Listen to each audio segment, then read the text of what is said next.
Hey, what's up, guys? Welcome to the channel. At UFC 280, we got one of the most anticipated non-title fights of the year in Petr Yan versus Sean O'Malley. And Sean O'Malley won this fight via split decision. And this was a very controversial split decision win for Sean O'Malley. And I wanted to go through this fight round by round and tell you whether or not Petr Yan got robbed. And also, a lot of people have been speculating, did the UFC rig this fight to have Sean O'Malley win because Sean O'Malley could be a potential massive superstar for the UFC? Did they rig this fight? Did they pay off the judges? There's a lot of conspiracy theories lingering out there. I am going to answer that question in this video because I have now watched Petr Yan versus Sean O'Malley 3 total times, including my live watch. But you never know. You watch a fight live, and sometimes when you rewatch the fight, your opinion can change. That's happened multiple times. And my opinion, I'll give you a little bit of hint about what I'm going to get at later in the video. But my opinion on this fight from the live watch has actually changed. But we'll get to that a little bit later. My initial scoring for this fight, I'll go through it round by round. When I watched it live, this is what I thought. Round one. Round one was a competitive round. It was kind of a feeling out round. But I thought Petr Yan won this round. I thought he was advancing. I thought he landed the better strikes. He mixed in the grappling. I thought round one, when I watched it live, was a clear round for Petr Yan. Round two, I don't really think we have to go through round two. It was a clear round two for Petr Yan. He hurt Sean O'Malley badly. He mixed in the grappling. He definitely won this round. Petr Yan clearly won this round. I don't think that's up for debate. Now, round three. Round three is kind of a controversial round. A lot of people gave round three for Sean O'Malley. That's when Sean O'Malley landed that nasty knee and he cut open the eyebrow of Petr Yan. And when I watched this live, I know Sean O'Malley landed that nasty knee, but what I saw afterwards, I didn't see a lot of follow-up shots land. And I know O'Malley kind of went on that, offensive, that flurry, for 30 seconds after he landed the knee, but I didn't see any real significant shots land. Petr Yan landed some nasty counters afterwards, and then he mixed in the grappling, and I scored round three for Petr Yan as well. So I scored it a 30-27 for Petr Yan. And after my live rewatch, you can watch my post-fight. I'll link it down in the description. I did an immediate post-fight after watching it one time. I talked about all the fights on UFC 280. You can go check that out if you want to. I really thought that this was a competitive fight, but it was not a close fight. I thought Yan clearly won. I really, even going to the scorecards, I wasn't worried at all. I said, there's no way the judges are going to mess this up. That never even crossed my mind. And, I really thought that Petr Yan clearly won this fight. But when I went back and rewatched it, my opinion changed slightly. And we're going to get to what that is in a second. So if you go back, round one, I think Yan clearly won round one. Yan landed the better shots on the feet. He was pressing Sean O'Malley the majority of the first round. He took Sean O'Malley down with a slam. Yan landed some body kicks. He landed some leg kicks. After the slam, he landed a little bit of ground and pound. And O'Malley's shots, a lot of them were hitting the high guard of Petr Yan. There wasn't a lot of shots slipping through. And Yan is super defensively responsible. He has a very high guard. And O'Malley was throwing a lot, and he was pumping the jab a lot. And don't get me wrong, he landed a couple shots in this round. He landed a couple teep kicks. He even landed like 1 or 2 heavy leg kicks. There was one right hand that he landed in this round, but when you watched it on the slow-mo replay afterwards, Yan was sliding out of the way, and it really didn't land super hard on Yan. It just barely touched Yan. It literally had less of an effect than a jab in the first round. When you watch the slow-mo replay after the first round, and, a lot of the time, Sean O'Malley's punches were landing and just hitting the guard of Petr Yan. So I thought it was a 10-9 round, not 10-8 round. Nobody say that. It was a 10-9 round, first round for Petr Yan. Second round, we really don't need to go deep into the second round. O'Malley landed a couple good punches early, but then Yan wrecked him badly, dropped him badly, followed him to the ground, landed some decent ground and pound shots on the ground. Eventually, O'Malley was able to get back to his feet, which was surprising to me because honestly, when he got dropped, you looked at his eyes, you looked at the way he was kind of looking around. He did not appear to be all there, and I really thought that Yan was going to finish him here, so credit to O'Malley for surviving that. O'Malley got up. There was some good clinch work from Yan. Yan had a nice trip, but O'Malley jumped right back to his feet. Then Yan landed a couple hard body kicks, then double-legged O'Malley and landed a couple shots to end the round. This was an undebatable round for Petr Yan. He clearly took round 2, and it's not up for debate. I mean, it's a clear round. Moving on to round 3, and this is the round that a lot of people scored for O'Malley. Live, I scored it for Petr Yan, but I understood there was a case for Sean O'Malley in this round. Round 3, O'Malley started out very well. He landed a couple good jabs, and then he landed that nasty knee that cut open the eyebrow of Petr Yan, and he started to bleed. And then all of a sudden, O'Malley started to go and press Yan and go after him, really go after him. He's throwing some combinations, but not a lot of it really landed. After that knee, there really wasn't a lot of stuff that landed. It was hitting all the guard of Petr Yan. Yan landed 2 nasty counter punches, and then like 5 seconds after that, he landed a nasty left hand on Sean O'Malley. And it didn't cut Sean O'Malley open or nothing, but these were huge shots from Petr Yan. And then O'Malley landed a head kick that was partially blocked. I don't think it rocked Petr Yan at all. And then Yan shot for a takedown. O'Malley defended this takedown and then threw a couple illegal elbows to the back of the head as Yan is in on the clinch, but he stopped as soon as the referee warned him. There was like 2 or 3. They weren't super heavy, but they were to the back of the head. Then O'Malley pulled a guillotine, but the reason he kind of looked like he was pulling the guillotine was because Yan had the hands locked behind the knees. He was going to get the double leg, so it was a takedown for Petr Yan. Then O'Malley worked his way back to his feet, and there's a lot of positives we can talk about what Sean O'Malley did in this fight, and we'll talk about it in a little bit.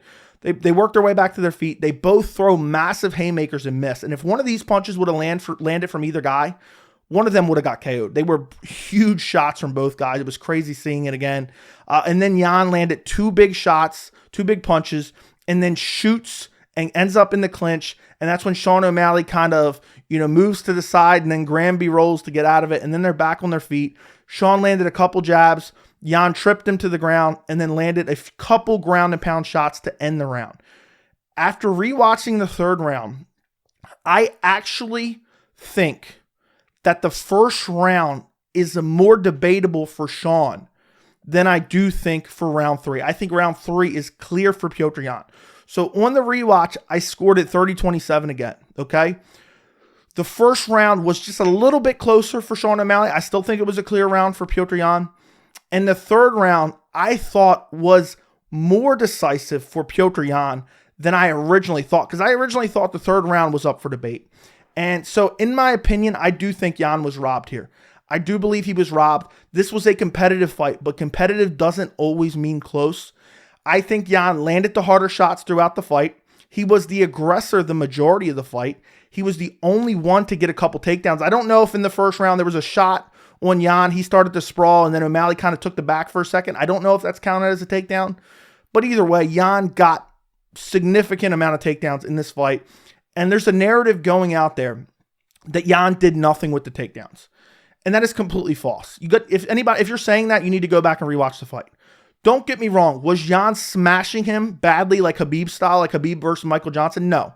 But he was throwing good shots. And also, when Sean O'Malley was working his way back to his feet, Yan was punching him up against the cage as he was working his way back to his feet and landing good shots. So people saying that are just completely wrong. And I understand that it's damage-based scoring. Basically, damage trumps everything. And there's people out there saying the cut on Yan basically cements the 3rd round for Sean O'Malley. And I just don't think that's the case. I do not think that's the case. For some reason, people are now defining damage as only visible damage. There is other damage that can be done, aka nasty body kicks that are affecting the gas tank, aka nasty leg kicks that are affecting the movement. There's other damage that can be scored that doesn't necessarily mean a cut. I'm sure there's been a fight, I can't think of any off the top of my head, where someone with a nasty cut won a fight by decision. They didn't just lose because they got a nasty cut. And don't get me wrong, credit to Sean O'Malley. That was a great knee in the 3rd round. But I don't think that knee alone won him the fight. And I do believe that Yan was robbed by decision. I think that Sean O'Malley should have not got this win. I think Tim Welsh, you look at him behind Sean O'Malley when the decision's being read, he knew for sure that Sean O'Malley lost. And when the split decision got read, he jumped 3 foot off the ground like a little schoolgirl. Him and Sean O'Malley both know that he lost. And it just sucks now because you have a fighter in Petr Yan who is now 1-3 in his last 4 fights, and he could arguably be 4-0. You know, I know he illegally kneed Aljamain Sterling. He was winning that fight. He was probably going to stop Aljamain Sterling very, very soon. The second fight with Aljamain Sterling is debatable. It was not a robbery. I thought Yan won that fight. It all comes down to the first round, which was razor close. I don't blame you if you scored the fight for Aljamain Sterling. But, you know, it does suck that, you know, Yan, you know, he lost those second and third rounds in scrambles when Aljamain Sterling got his back. He could not get out of the position. Then he won in the 4th and 5th round. And he was very dominant in the 4th and 5th round against Sterling. And then it came down to inactivity in the first round against Sterling. So he lost that fight. Then, you know, before that, he fought Corey Sandhagen on short notice and wins that fight. And Corey Sandhagen, one of the best fighters in the entire division, wins that fight. And now he takes a fight against a guy he doesn't even have to fight, who's outside of the top 10, and he gets robbed on this decision. It's super unfortunate. But at the end of the day, I think most people know Petr Yan's stock does not go down. He's still one of the greatest in the world. If you think Sean O'Malley won, you know, I really don't understand it. I really don't see how anyone can watch that fight and think that Sean O'Malley deserved that decision. I really don't see it. It wasn't as bad. I did say this. It was not as bad as Ross Pearson versus Diego Sanchez from probably 10 years ago at this point. I did say this is the worst decision I've seen since that. It wasn't that egregious, but it was still a pretty bad decision. As far as the people saying the UFC rigged this fight so they could build Sugar Sean O'Malley into this massive superstar, there is absolutely no way. There's no way. The UFC is not going to risk their entire business model on one fighter, okay? The money Sean O'Malley's going to make them, if he does indeed become this massive superstar, which he's well on his way to becoming, isn't worth delegitimizing their entire business. If somebody found out the UFC was rigging fights, their entire company would be ruined, completely ruined. Fans would just have a mass exodus, and it would just be terrible for the sport. It would ruin the sport outright, in my opinion. So they would never risk doing that for one fighter. They wouldn't do it for Conor. They wouldn't do it for Sean O'Malley. No one will ever convince me of that. It's just not possible. You have to think of it that way. Is it worth the UFC ruining their entire business that is worth billions of dollars for one fighter? The UFC's wealthy regardless. With or without Sean O'Malley, they'll be fine. People have asked for years. And Dana White, this is one thing Dana White says that is true. What are you going to do without GSP? What are you going to do without Anderson Silva? What are you going to do without Conor McGregor? The UFC, what makes them the best MMA organization in the world is they are able to build stars. There's always going to be a new star, and they would find it. They're not going to rig a fight.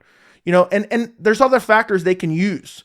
They can give favorable matchmaking to certain fighters that they want to build up. They don't need to rig fights. They don't need to pay off judges. In no way, shape, or form did the UFC rig this fight. As far as positives, because I know a lot of people are going to watch this video and think, you're shitting all over Sean O'Malley because you don't like him. I don't even necessarily dislike Sean O'Malley. I don't like his cult-like following. O'Malley's kind of annoying, but it's his cult-like following that's actually super annoying. This decision, I actually think, is a detriment to Sean O'Malley because there is a lot of positives to take away from this fight for Sean O'Malley. He finally proved that he belongs in the top 10 of the bantamweight division. Nobody can take that away from him. The fact that he was competitive, even though it was not close in my opinion, the fact that he was competitive with the number 1 bantamweight in the world, the number 1 ranked, because I know Aljamain Sterling's the champion, that proves something in itself. And he showed his stamina was decent. He looked decent in the 3rd round. He showed he had very good durability. People always questioning his durability, myself included. And he went out there, he got rocked badly in that 2nd round by Petr Yan. And he survived. He had the will to win. And he's not chinny, And he also showed, the takedown defense isn't that great. It obviously needs some work. But he has the ability to scramble back to his feet. And also, just the fact that he's landing some strikes on a guy like Petr Yan. Petr Yan's one of the best strikers in the UFC. So that makes Sean O'Malley one of the best strikers in the UFC, in my opinion. So there's a lot of positives you can take away from this fight for Sean O'Malley, but now it's overshadowed by the fact that it's a terrible decision. He should not have gotten this decision. In no way, shape, or form should he have gotten this decision. And it's super unfortunate. And actually, I want to draw a comparison. Before I end this video, I want to draw a comparison to Josh Emmett versus Calvin Kattar. I thought Calvin Kattar won this fight. You know, whether or not it was a robbery, that one I think was a little closer than this one. But what won Josh Emmett that fight was a lot of punches hitting the arms of Calvin Kattar. And I think a lot of judges who are watching ringside, and I think a lot of casual fans who aren't paying super close attention, they see the volume of strikes and they automatically think that fighter is winning. They're not paying attention to whether or not they're actually landing. And I know sometimes in real time it's hard to tell, but Sean O'Malley, that's how he won this fight. He landed a lot of shots and he was super active against Petr Yan, even though he was hitting the guard of Petr Yan. I think the judges saw that output and then they scored the fight for Sean O'Malley. And then on top of that, you had the element of Petr Yan getting that nasty gash, you know, in the first minute of the third round, but O'Malley really didn't capitalize on it. And one more thing I want to mention before I end this video, the people saying Petr Yan was panic wrestling, you know, Petr Yan has wrestled in many fights throughout his UFC career. He was grappling in his most recent fight with Aljamain Sterling. He took him down, I believe, in the 5th round and was controlling him in the 5th round. Stop acting like Petr Yan. He was mixing it in. Petr Yan is one of the most well-rounded fighters on the UFC roster. Stop saying that. I'm not even sure that he was completely rocked with that knee. I think he was stung. I think he felt the cut. I think he felt the blood. He decided, I'm going to show up after this. I'm going to back away. O'Malley went after him. Credit to him for the aggression. But we're acting like, you know, he was so rocked he couldn't even stand up. That's just not true at all. So credit to Sean O'Malley for a good performance. I think it's being overshadowed by this terrible decision. Credit to Petr Yan for taking a fight against a guy who's not even in the top 10. And, you know, you got to respect that because there's a lot of guys who aren't willing to do that. You know, there's too many guys up in towards the top of the division turning down fights behind them. So credit to both these guys. I think it was a great fight. I think it was an exciting fight. I think it was a competitive fight. I think it answered a lot of questions. But at the end of the day, I do believe Petr Yan got robbed. He should have gotten this decision 30-27. Let me know what you guys think in the comments. Don't forget to like the video, and thank you so much for watching.